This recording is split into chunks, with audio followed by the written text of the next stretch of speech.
Now then, YouTube, what's good? We're back for the second video on my channel. So obviously today's topic being how to put together a training program, something that would work for you, that gets you the results in mind, that works specifically for you as an individual and is relevant to you. That'll be something that I go on about a lot. But yeah, the reason why I decided to do this video is I get a lot of people asking why I do the exercise that I do, or how do I do a certain thing. So I thought if I do a YouTube video I can go into depth. There's a bit of a training clip that shows bits of my training. I'll go on to explain afterwards. So with that being said, let's get started. So I want to start off by saying that when it comes to training programs and splits and routines, there is no secret or tip, or overnight hack that's going to get you the results you want.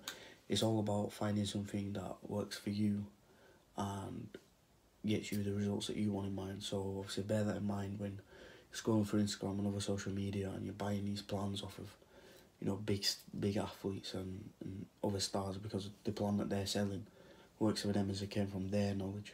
It may not work for you, whereas it may work for someone else. So just make sure that when you buy a plan, it is usually customised or catered towards your needs. That way it's going to get you the results you need. So that'd be, you've got that option. You've got the one that works for you, which could be something as simple as upper lower or full body workouts. As long as that works for you, gets you the results you want, you can progress with it, keeps you happy, you can stay motivated. That's the one that's going to be better for you, as opposed to paying loads of money for some random workout that is overpriced and is going to leave you confused because it's too technical to understand, for your level of training. But a few points to cover before when it comes to putting your plan together, that are quite vital, as they can change your progress, they can change what type of exercises you do, where you're essentially performing the session. But yeah, I'll explain that now. So first point would be your situation. I want you to ask yourself, what do you want to achieve? So is that weight loss, is that muscle gain, is that get ready for a show, is that get ready for a wedding? I want you to ask yourself, what is your goal in your mind? What do you want to change yourself? Then from that sort of like sets an outline, a baseline for everything else to follow. And then obviously next up following that would have like your availability. Say if you work a busy job, you can only train 2-3 days a week, or you've got all the time in the world, or you make time, you can train 6 days a week.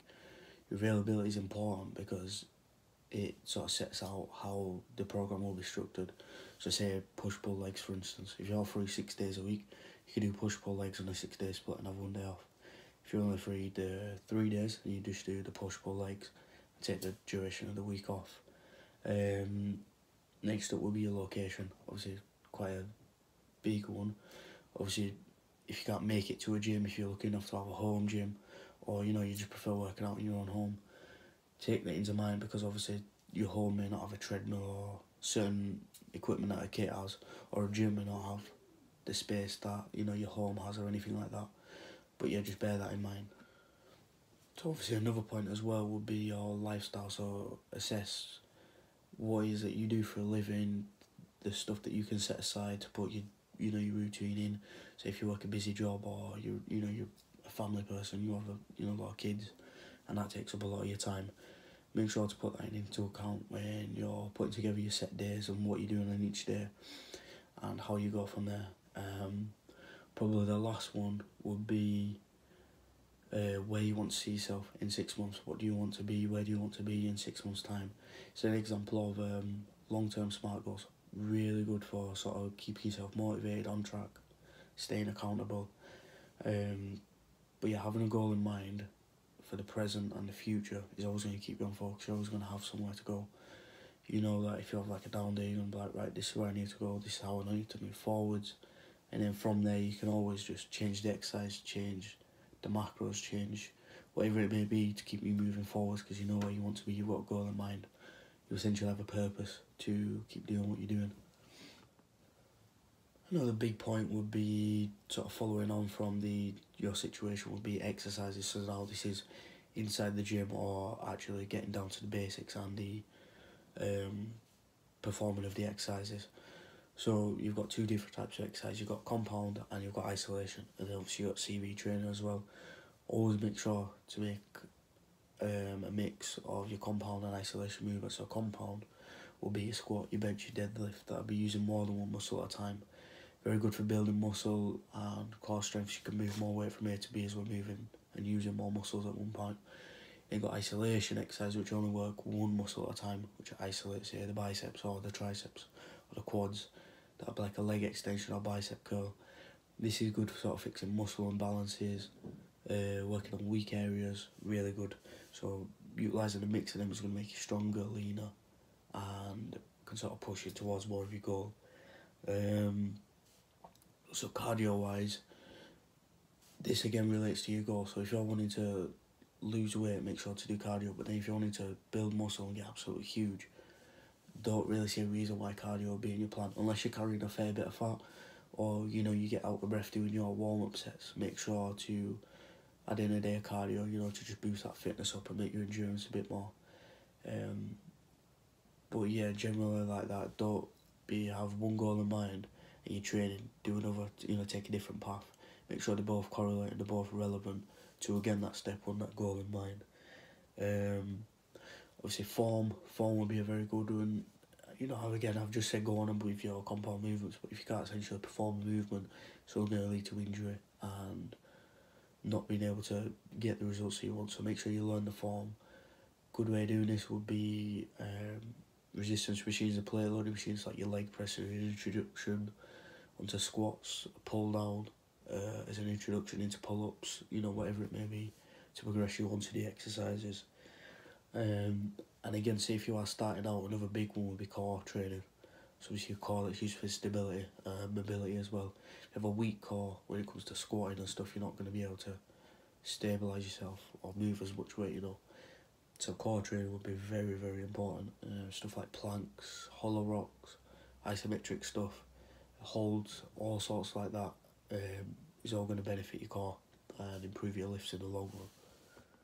Sets and reps will be another big thing. So now this is going to step into after what exercises to do. This is very important because your sets and reps will be what changes your body. The sets and reps within the exercise, that's what breaks down the muscle and causes the damage, which then when you're resting, that repairs.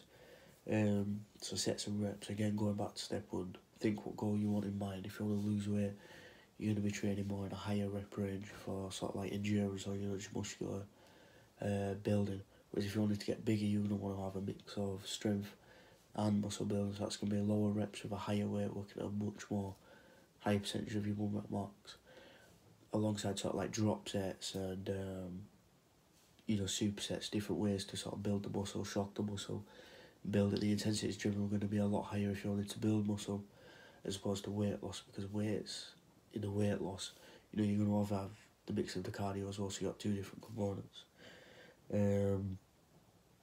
So progressive overload, this applies to both weight loss and weight gain, or again, whatever your goal may be. Progressive overload, it keeps you on track, it keeps you focused, you log your numbers, you stay accountable, you know where you are.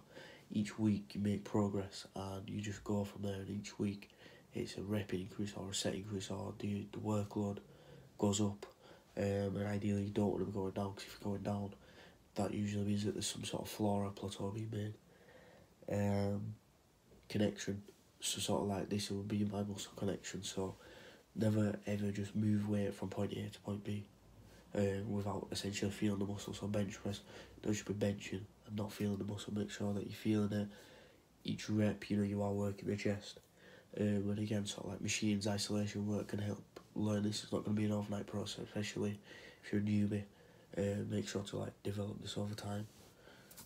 So I briefly mentioned this with these sets of reps and exercise, but intensity is a very key factor when it comes to training and putting your plan together. I think personally, from self-experience and what's getting me the best results, may not work for you, but I like to keep the intensity as high as possible when it comes to sets and reps. Obviously, if it's your warm-up sets or working sets, but to the best I can, I always like to leave nothing left in the tank. I always like to come off of a set knowing that I've put everything into that. So obviously to do that for yourselves, stuff like supersets, giant sets, drop sets, pause reps, all of that should be sort of like part of your arsenal, your training program to keep the intensity high. Rest periods as well. If you're taking too long of a rest period, you're going to recover, you're going to sort of like cool down, then you're back at square one. So keeping the rest period short is again another way to keep that intensity high, and just sort of push your body to see how far it can go, really. Warming up as well, I probably should have mentioned this at the start, but warming up to be very essential as well. You don't want to be going straight in to a big exercise such as a squat when your body's all cold. Warm-ups good for sort of like loosening up the joints, getting synovial fluid, and reducing risk of injury, especially if you're new but your body's not going to be used to the workload that you're about to do.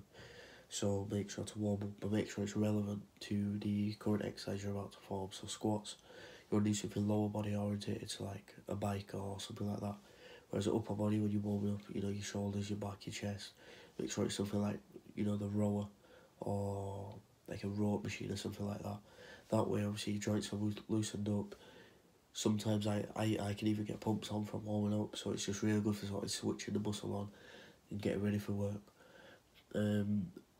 Last point for me would probably be diet. Obviously, again, this is a video aimed at training programs, doesn't really go into diet, but two main points. If you want to go up in weight, you need a calorie surplus. That means eating more what your body needs. So now the opposite, if you want to go down in weight, you need a calorie deficit.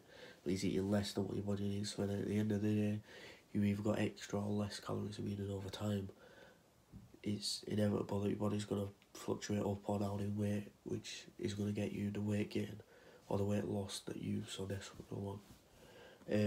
So I'm going to go into the gym now, get my pull session done. So it's not going through the full workout, but you know, it's a little idea to put some of my training clips together and just gives you an insight into what I do. I'll sort of have a sit down afterwards and just explain what and why I do them exercises and how they work for me. You never know, they may work for you, so give it.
Right then, so I've just finished my training session. The little edit you saw there was just a little snippet of what I do. So my general workout would be push-pull legs, push-pull legs. So I do a 6-day split, and then obviously I have some days off. Now what I do is I cycle the weight load, so obviously I'm not frying my system day in, day out. So the first push we do heavy chest with light shoulders, then the second push we do light chest with heavy shoulders. We do the same for back, but we only do deadlifts once per week, so I really max out.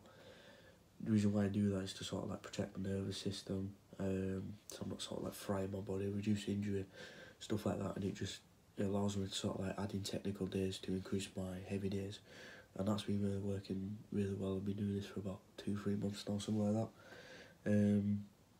So again, as I said before, progressive overload, I practice what I preach.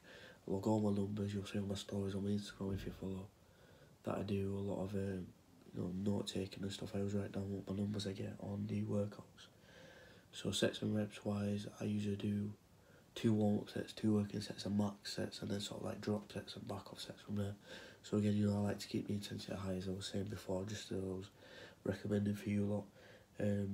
Duration wise, I usually spend from like 1 to 2 hours, but you got to remember, obviously I'm a PT, this is what I enjoy, so my sessions do span out a lot.